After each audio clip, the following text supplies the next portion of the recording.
ใจภาคภูมิใจเป็นอย่างยิ่งเนาะคือพวกเขาหูกันเนี่ยว่าประเทศชาติของพวกเรานี้ตกเป็นคอยขาดของต่างประเทศของจักรพรรดิเป็นเวลารุนแรงเนาะผ่านการต่อสู้อันยืดเหนี่ยวยาวนานของประชาชนลาวนั้นจึงได้รับชัยชนะในวันที่2 ธันวาคม ปี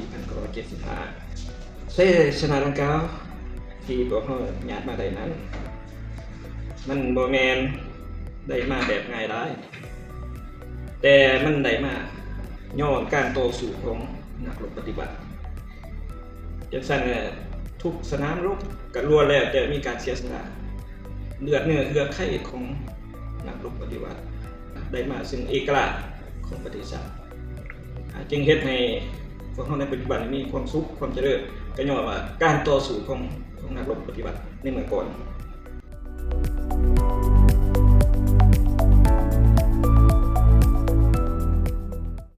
ตลอดระยะ50 ปีที่ผ่านมาเทียบใส่ขึ้นหลังกับมาฮอดปัจจุบันเห็นว่ามีการเปลี่ยนแปลงหลายในเบื้องต้นเนาะเวลาปลดปล่อยทำอิฐหันเนาะเวลาปี2 ธันวาคม ปี 1975หัน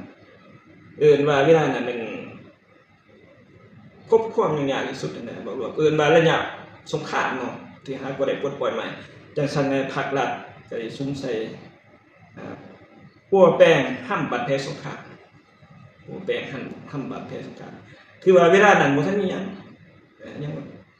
จังซั่นเวลาห้ำบาดแผลสงครามปรับปรุงการจัดตั้งทุกขั้นเนาะของภาคของรัฐเพื่อสืบต่อภารกิจปฏิบัติดำเนินการปฏิบัติในแต่ละระยะปฏิบัติ2 หน้าที่ยุทธศาสตร์ปกปักรักษาและพัฒนาประเทศชาติภายหลังที่ยึดอำนาจมาแล้วก็ภาครัฐก็ได้พาการปฏิบัติของเขาแต่ละระยะแล้ว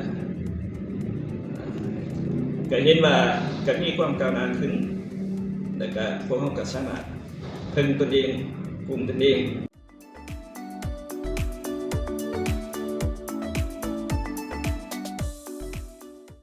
ต้องได้เพิ่มทวีความสามัคคีทั้งหมดคนในชาติหันเอาความจงรักภักดีความอดทนผ่านพาความเป็นเจ้าของประเทศชาติประกอบส่วนเขาในการพัฒนาสร้างสรรค์ในระยะใหม่ปัญหาสำคัญนี้ต้องเอาใจใส่เกี่ยวกับการปฏิบัติเคร่งครัดต่อรัฐธรรมนูญกฎหมายอย่างเคร่งครัดเพื่อเฮ็ดให้คุ้มครองรัฐเฮานี่หันเป็นรัฐแห่งกฎหมายเถิดครับ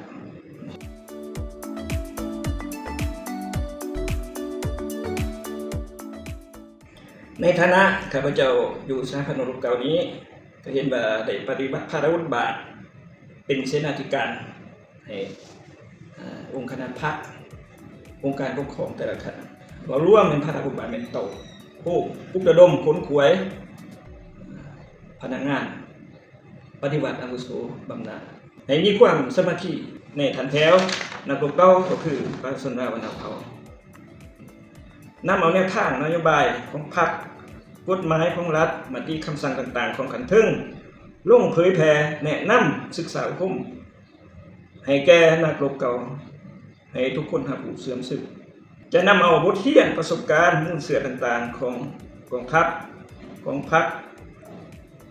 ของศาสตร์มันเพื่อเผยแผ่ศึกษาอบรมให้คนรุ่นสืบทอดได้รับรู้เฮาต้องให้คนรุ่นนุ่มเข้าใจว่ามันว่าเป็นการเสียสละถ้าว่าเฮาบ่ศึกษาอบรมคนรุ่นนุ่มเขาก็จะบ่รู้จักว่า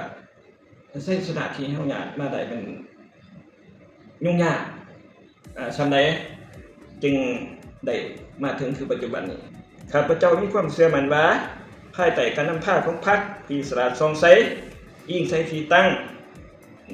ทรัพยากรอันอุดมหันมีบวกใส่คนลาวที่มุ่นเชื่ออันองอาจกล้าหาญจะพร้อมกันสร้างสรรค์พัฒนาประเทศชาติ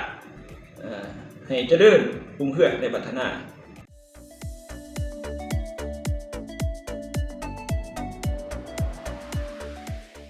เนื่องในโอกาสครบรอบ50 ปีวันสั่งตั้งสาธารณรัฐประชาธิปไตยประชาชนลาวข้าพเจ้าขออวยพรการนำภาครัฐการจัดตั้งทุกครั้งจงมีสุขภาพเข้มแข็งสืบต่อนำพาประเทศชาติไปสู่อนาคตอันรุ่งเรืองสีวิไลต่อไปขอบใจ